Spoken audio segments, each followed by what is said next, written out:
Yo, what up guys? This is your boy Yugi here, and today we're going to be doing another how to build in Duel Links video, which is basically a segment where I build character decks on Duel Links with, some additional rules and stuff and some new cards and stuff. So this is going to be how to build Yugimoto's Magnet Warrior deck. So yeah, also I'm a little bit sick, so if I sound a little bit rough, just forgive me for that, but I really wanted to get this video out. I had all the images ready, so I decided, hey, you know what, let me just hop right into it and get this done. So anyway, let's just hop right into the deck profile real quick. So here's Yugi's Magnet Warrior deck. We have one Valkyrion, we got the 3 Magnet Warriors, Alpha, Beta, Gamma. We got Delta, the Magnet Warrior, which helps you summon a Valkyrion, and I think it also helps you send a Magnet Warrior from your deck to the graveyard. Then we also have Beta, the Electromagnetic Warrior, which I think you get at level 33 or 38 when you level up little Yugi.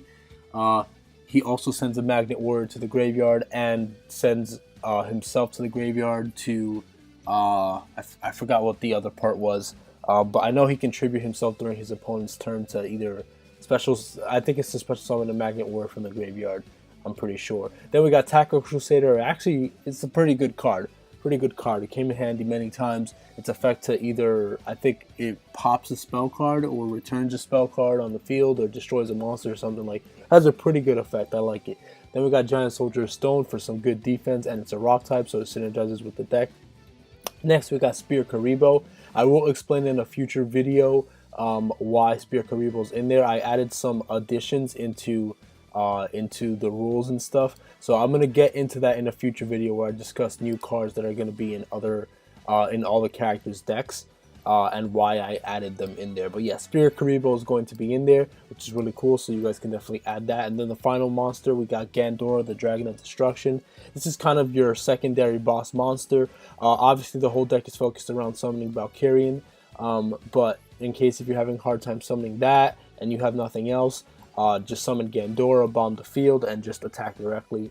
And yeah, so it's just there as a secondary boss monster. For spells, we got Ties of the Brethren. This will allow you to special summon your Magnet Warriors a lot faster from your deck, and summon Valkyrion a lot faster. Then we got Magnet Reverse. This will allow you to special summon Valkyrion, the Magnet Warrior, from the graveyard. So keep that in mind. We have Monster Reincarnation here, so if you want to discard don't be afraid to discard Valkyrion, because if you draw Magnet Reverse, you can just special summon it from the graveyard, ignoring the summoning conditions. So it says target one Machina Rock monster that is banished or in your graveyard that cannot be normal summoned or set, and special summon it. So I guess it kind of ignores the fact that it can't be normal summoned or set. So yeah. I think that's how it works. I hope that's how it works. Either way, it's basically a Monster Reborn for Valkyrion. Then we got Attack the Moon, which is another new card I added in here. I will explain that in a future video as well. But it's basically rock support for Yugi, since all his Magnet Warriors are rock. And I pretty much just added mainly rock monsters into this deck. Once per turn, when the battle position of a rock monster you control is changed, you can target a spell trap card on the field. Oh no, your opponent controls and destroy it. So yeah, it's basically just some back row removal. Just keep switching your monsters from attack to defense and stuff to pop back row. That way, you feel more safe. And then we got a new addition as well, another new addition, which is Monster Reborn. I'm going to be adding proxies from now on into certain characters' decks for different cards.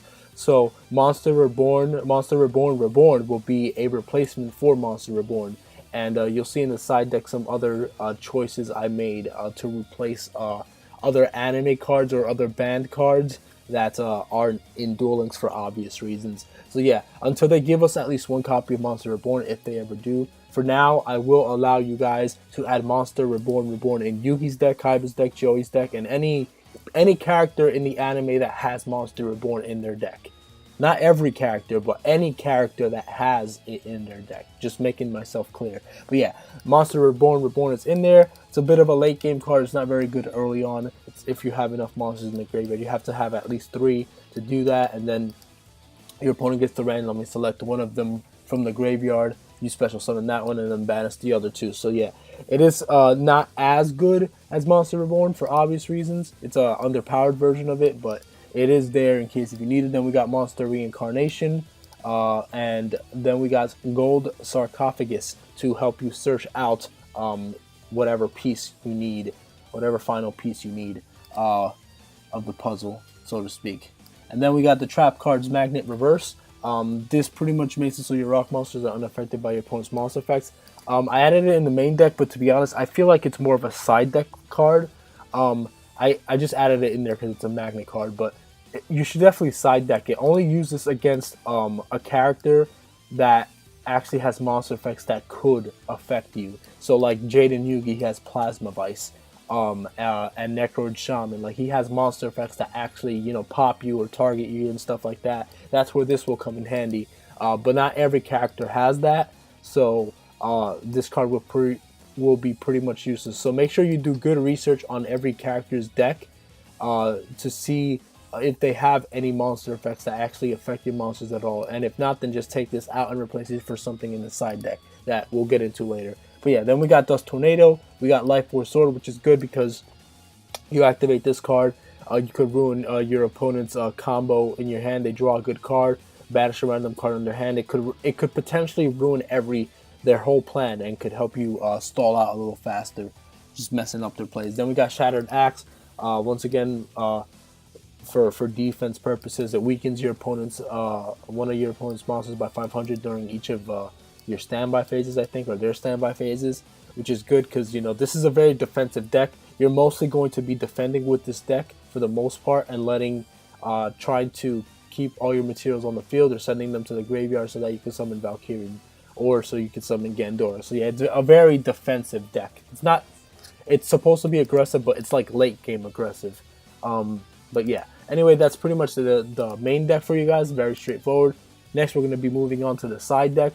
We got Kuriboh, a good old classic Kuriboh, and we got Blockman. I didn't add Blockman in the main deck. I added Giant Soldier of Stone. The reason why I did that is because Blockman is kind of slow, and its defense isn't that high. It's only 1500, and I feel like most level 4 lower monsters that people are going to be running usually are going to be higher, at least 1600 or more.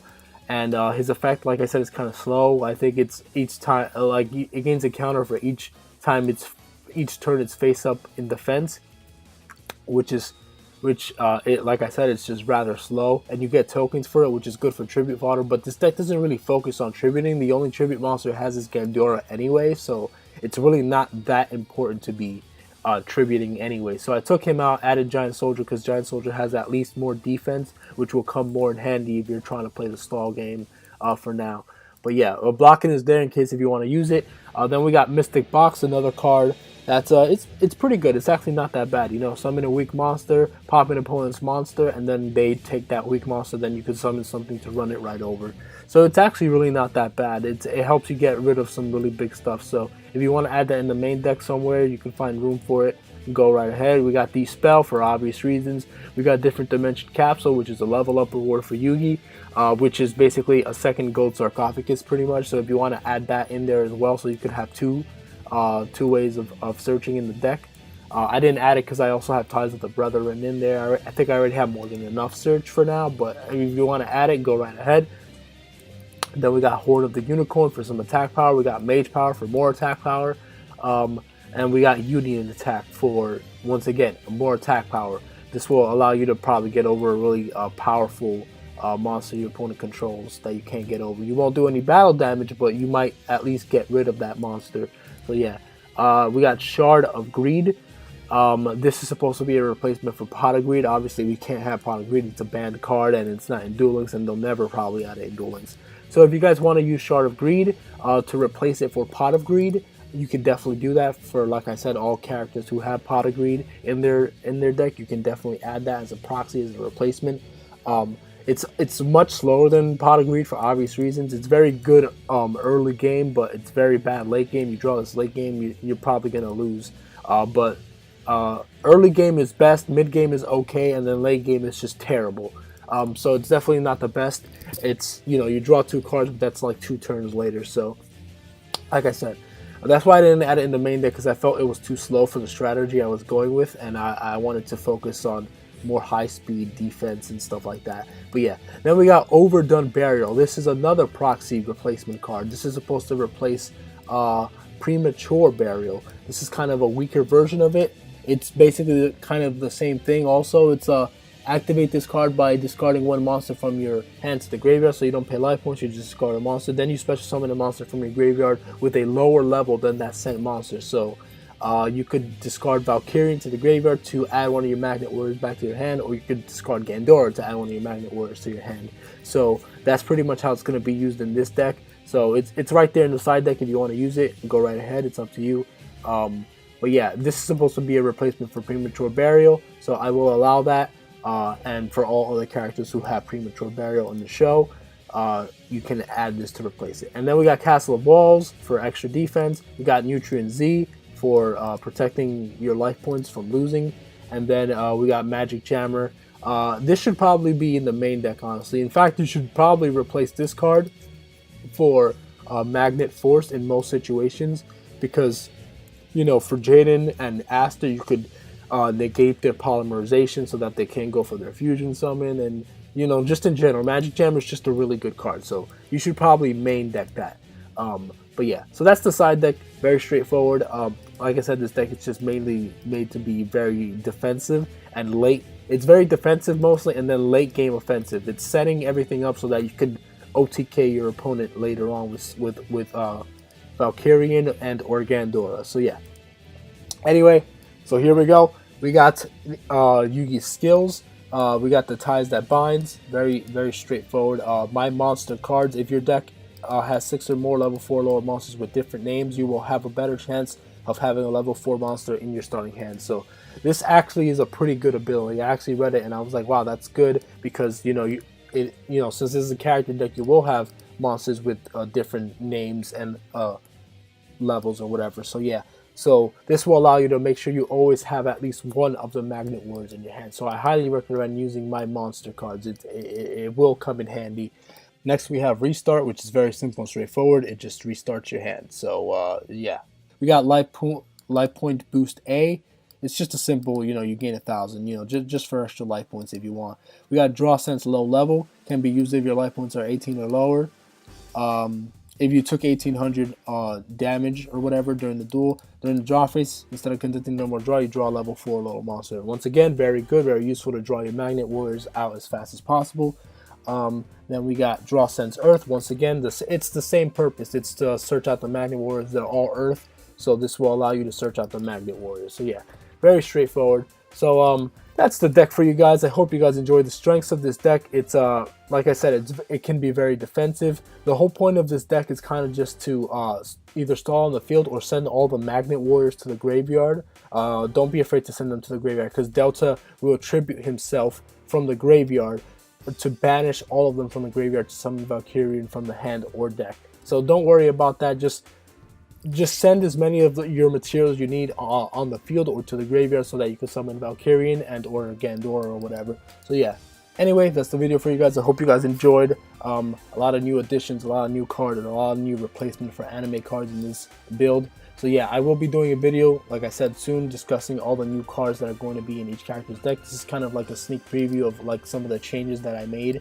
But yeah, I hope you guys enjoyed this video. Thank you guys for watching. I really appreciate it. Try this deck out. It's a lot of fun. I definitely had fun using it. Obviously, I don't have all of these cards, so I haven't used it in full power. But I used a variation of it so far, and it has been fun, and I have enjoyed it quite a lot. So I'm still trying to finish building this deck. But yeah, I hope you guys enjoyed. Thank you guys for watching. I really appreciate it. Thank you guys for everything. Gotcha!